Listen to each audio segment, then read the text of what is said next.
let's move on. Let's talk about Cincinnati. Scott Satterfield.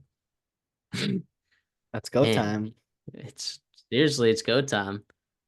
Um, this win total's at 5, and it's not the schedule is easy, and we'll talk about that later, but it's juiced to the over -160. So they're saying that like there is a very high implied probability that they're going to win more than 5 games, essentially. So that's crazy. So Bearcats, are you ready to go bowling in the Big 12 is the question. But can they get there is the question. Can they get there? Well, let's go look at the quarterback room. I'd say it's an upgrade. I mean, I Absolutely. I love Brennan Sorsby. I know You you you do are not too, alone there. but I Six love three, Brennan Sorsby. 6'3", 235. He can still run a little bit. Not quite like Emory Jones was a year ago, but I think and not like, Scott Satterfield, quarterbacks have passed, Malik Cunningham, et cetera, et cetera. But I think he Emory can give you Jones. enough. He can give you enough, right? And he's also coming he's going back to Big 12 countries from Denton, Texas. You love that. I'm sure he's gonna be motivated. Chip on his shoulder to play some of those Texas schools. And yeah, I know technically we talked about it in the Big 12 media days. If you didn't watch it, just we'll tell you again. Technically, Satterfield said that there's quarterback competition I mean, three outside. guys. I think that is more speaking to the depth of the room in Brady Litchenberg and Samaj Jones, right? To Litchenberg's a Richard Jr. from Toledo, Ohio. I like him. He played a little bit last year as well, but Sorsby definitely a higher upside there. And I think production as well to Big Ten last year with Indiana. Samaj Jones is the quarterback of the future from Philadelphia, 6 foot 218. The fact that the reports are pretty glowing already is exciting to hear for Bearcat fans. I know that. But the reality is in 2024 and 5 and 6, I'm looking at Sorsby. I think Sorsby is the guy, and I'm really excited to see him play. Absolutely. He's really good. In the games that we saw at Indiana in the Big Ten, he was really, really effective. I thought that was such a good get. You can check out our video on Brendan Sorsby um on our channel a while ago when he did commit to Cincinnati. So good. And I think the rest of that backfield's good too. I'm looking at Corey Connor, who Oh, was a fantastic last year. I'm looking at Evan Pryor. Oh, I'm looking at Chance Williams, who averaged 6 yards at Grambling. Oh, I like these guys in this room. I really do. yeah, I think it's nice, versatile pieces there. Corey Kiner, you get a speedster in Chance Williams, a little shifty guy who got better adjusting to, Power Four football from Grambling State, and Evan Pryor, former high recruit from Ohio State. You love that. You absolutely love that. And with the way that Satterfield they can run the football, you have to. You should with Corey Kiner and crew back there. I think it worked for you last year. He had over 1,000 yards, 5.5 yards per carry, 5 touchdowns, 68-yard run, which is really nice. And I think that absolutely helps you. And it opens up, what you can do pushing the ball down the field with Sorsby and some other receivers that are definitely an improved room from a year ago. Dare I say good? Mm. Yes, let's talk about it. Let's Let's talk say about it. okay, so that you have to start with Xavier Henderson, right? This is where this room starts and ends, right? Not ends, but this is where it starts and we'll see how it goes. It'll go off of him basically, right? That's what I'm trying to say. 700 yards last year, only 3 touchdowns, but that not quite his own fault. Um, yeah, I he was, you know, he was as because they brought him in from Florida, right? Now is a big get. I mean, they were hurting for wide receivers just last spring, and they bring in Henderson and I believe Smith as well, and those were the two leading receivers, and it worked out well. Yeah. Tyron Smith is a really good football player. Yeah, Are CUSA I fans. mean, They know that. They know that. he's the reason Scotty O'Hara got hired at A&M as an offensive analyst because of Tyron Smith, right? And because of Kelly. Not gonna pretend like I know how to pronounce his last name at Mississippi State.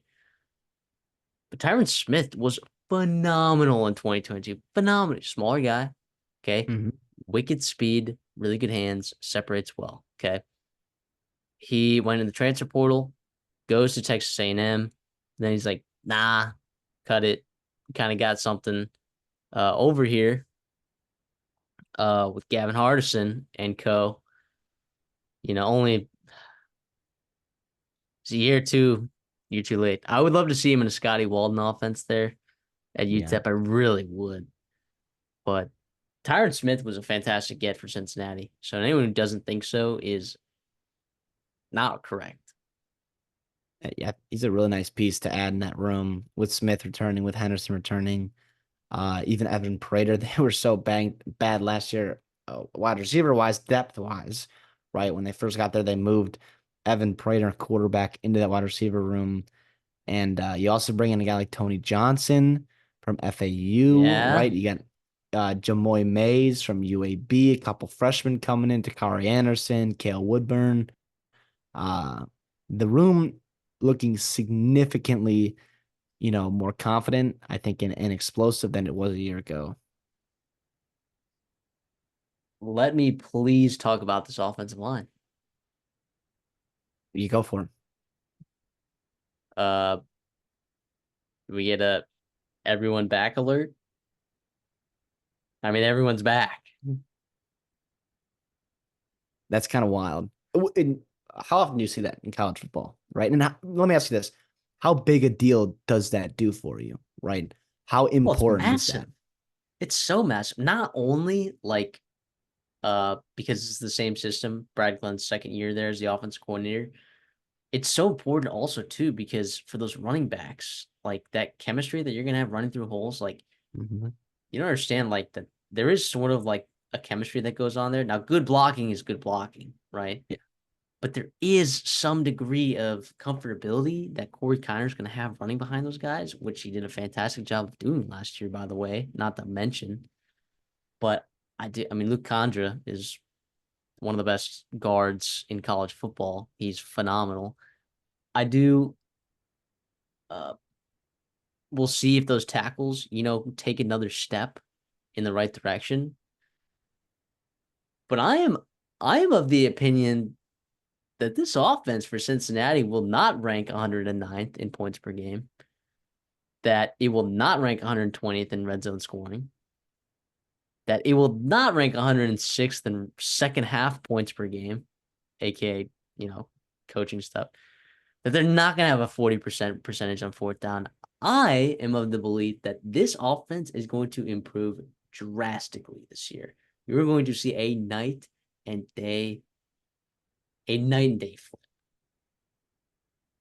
yeah, I think so too. And not only what it does in terms of bringing your O line back, all five of those continuity and the beauty of all that with your starting group, but that gives you another year to add depth, to build depth there. There's 8 guys that they like on that roster that can play O line, and we've talked about it.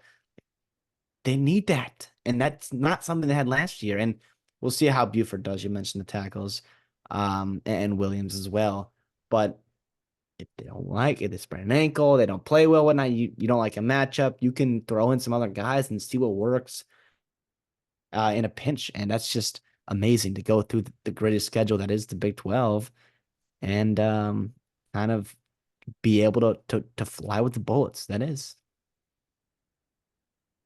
Absolutely. Well, I'll let you kick off the defense. What are we looking out for in this defense for Cincinnati? So we can't do a Cincinnati defensive video without talking about the Don, right? Dante Corleone, really tough to hear. I hope he's all right.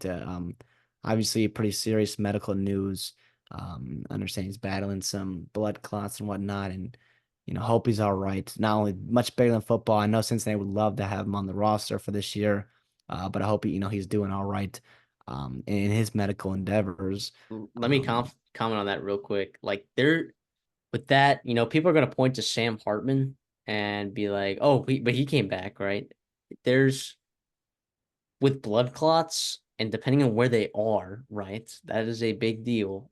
The location of the blood clot and like what kind of it's going to determine what kind of operation you're going to have, like what kind of rehab you're going to have. Like there are a lot of factors that go into that. Like your recovery for blood clots could be significantly longer, and we don't know how many blood clots there are. Like, so this could be pretty significant, or this could be a Sam Hartman situation where he's out like 2 weeks and let Mitch Griffiths play against Bum State and loser U. So could be like that. Although Pitt is not loser U. That might be. Oh, But uh yeah, so just my just want to update people on that and give maybe more medical diagnosis to that or medical take, I guess. yeah, no, thank you for that. Moving on to the actual football field though, at edge or your defensive end position, right? Eric Phillips is coming back. He's not terrible. He had over 400 snaps for you last year. You lose, I believe, Malik Van, and he played well in his sample size. Um, so they got to replace him as well as Griziak, played almost 600 snaps and was pretty good for you.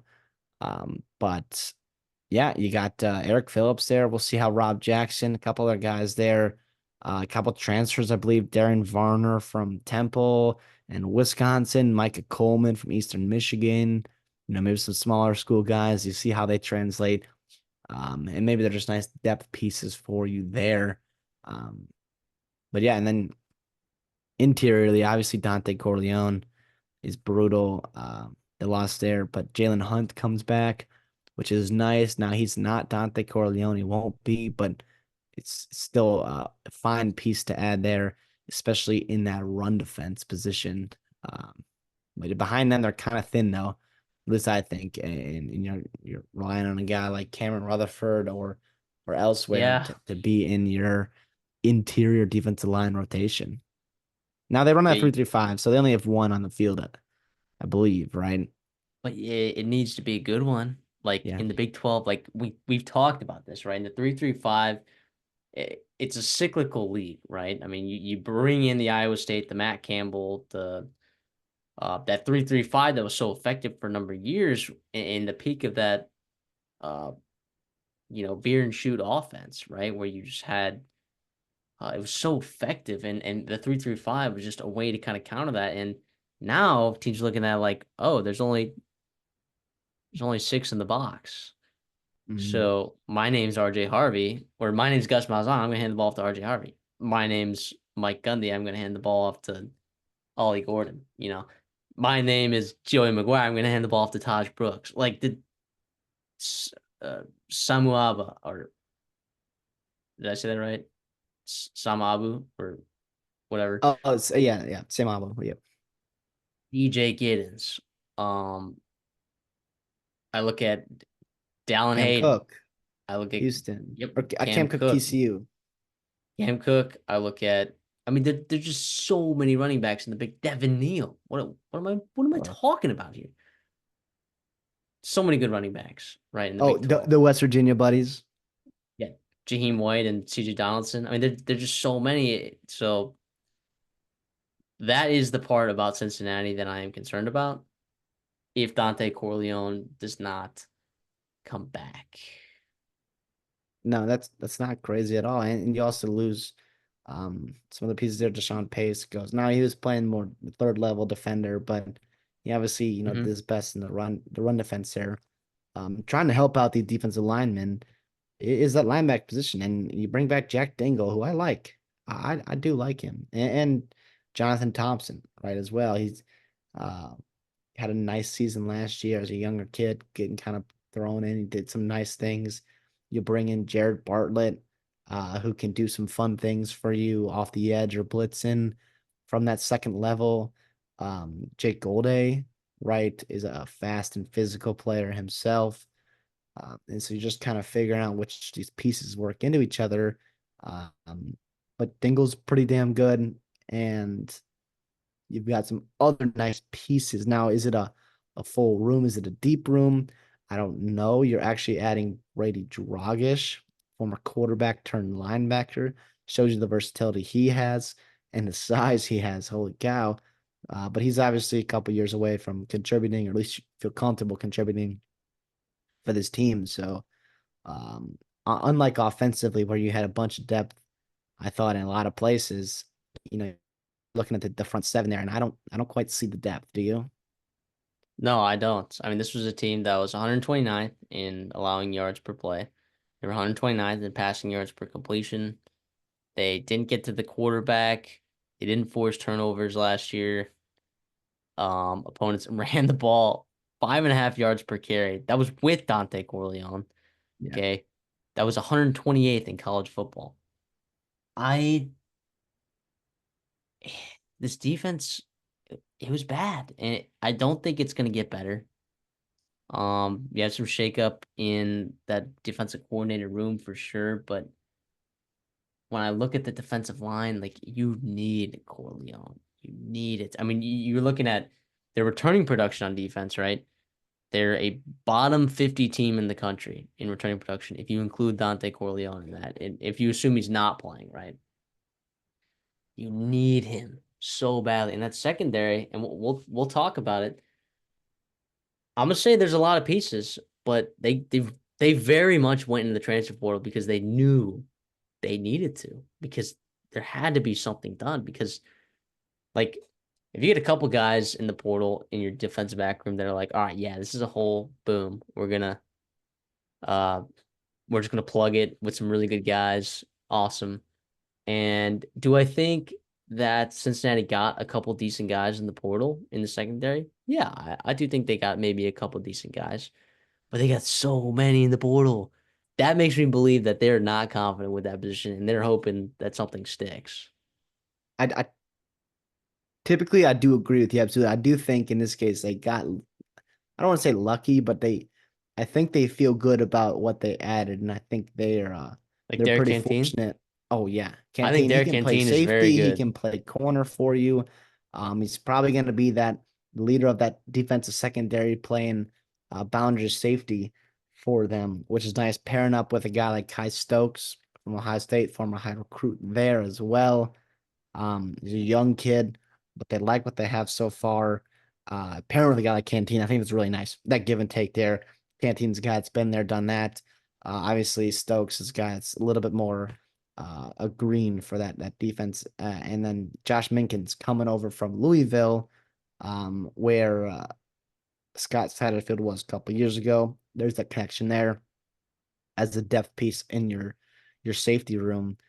But yeah, 7 transfers. You mentioned it though. It's crazy. It doesn't stop there. Mekhi Miller, right, coming over from Ohio, right? Oh, I obviously actually New Mexico State after that, but he's a guy that's probably going to be playing your nickel position, star position that Pace played last year, and we'll see how he turns out, how he adjusts to Big 12 football. The star position is going to be put a lot of stress on this year in the Big 12. That's going to be a position I'm really curious to see, because we talked about the running backs in this conference that are really, really good. So you got to come down and play the run, tackle a guy that like 6'1", 245, Penny Boone. But you also Yeah. have some pretty damn good quarterbacks that are going to put you in binds. They're going to move you with their eyes, and you're going to have to be really disciplined and instinctive to play star position this year. We'll see how Mekhi Miller does. At least he does have good experience overall in college football, which you like to see. Um, yeah, Jordan Young returned, which is nice. I like that. I like that. Keelan Well, Carroll too. Yeah. uh, yeah. I don't know. That's good. I'm glad that you're higher on it than I am because someone needs to be. Well, here's the thing. It's not this defense is being taped and strict together. Like it could be a couple dominoes here and there could fall, and it could really fall apart. Well, And yeah. one of those is obviously Corleone, which is Well, yeah. again just even more brutal. But And here's the thing, you could be right about the secondary, and you could like in the secondary might be really good, but if they can't stop the run, it's not gonna matter, man, right? no, And all of a sudden you're like, okay, maybe I'm just gonna step up one extra guy in the box, and then all of a sudden you're getting the top taken off of you, you know. So we'll see how that goes. In terms of their schedule, it's easy. That's why their win total is at 5. They play Towson at home, Pitt at home, who's not very good. That roster stinks. At Miami of Ohio, who you lost to last year, and they return a lot of their players. They do lose their best pass rusher. They do lose their running back. They lose their wide receiver, who's probably one of the best in the MAC. They lose some things, but they do not lose their quarterback. A lot of those defensive pieces are there, you know. A coaching staff. Yeah, I mean the coaching staff are they all back in in the MAC? I'm checking right now. Yeah, I think so. These coordinators are. I mean, why would you? I mean, you just won the MAC, you know. You run it back, you know. But yeah, so and then they play Houston at home, right? So they could go 4-0, right? But then getting that fifth win, like where do you get it, you know? You get Arizona State at home, which is nice. Okay, they can come there. Just some of these teams that they play though, like Arizona State can run the ball. They can run the ball. Yeah. Like I'm looking at a team like Kansas State that can run the ball, Iowa State that can run the ball, West Virginia that can really run the ball, Arizona State, UCF, Texas Tech. I'm just looking at these teams and I'm like, oh, like this offense could be really good and it might get ruined, unfortunately, by, not only Dante Corleone's unfortunate medical situation, but just how bad that run defense is just going to be, you know? Yeah. Like it could be really bad. And as high as I am on the offense, it might not be enough to make up for any of that. With that being No. said, I'm taking the over. Absolutely. Let's go. Cincinnati, you are going bowling this year. I You're going I bowling. I love it. I'm gonna piggyback you as well. I give me that. Give me the offense. I think and Scott Satterfield's a guy that we have been critical of, right? Very. Um, very. But I do think if he takes the team to a bowl game and he's got another offseason to work on, your front seven, bolstering. I do think there's an upgrade there at defense coordinator. Tyson Vett, he comes over from Iowa State. I know the pieces in the front seven might not be what he wants, but I think he can figure it out. Excuse me. And yeah, don't tell me to yawn. I'm fired up for Cincinnati. I know that they're hungry to Yeah. get back to the bowl game to national relevance that they were just a couple years ago under Luke Fickell. So let's go. Over 6 or over 5.5 or 5 actually, which is awesome. It's also at 5.5 other places. That's why what do we always say? Shop lines. Always do it. Always Make sure shop you're getting the lines. best value.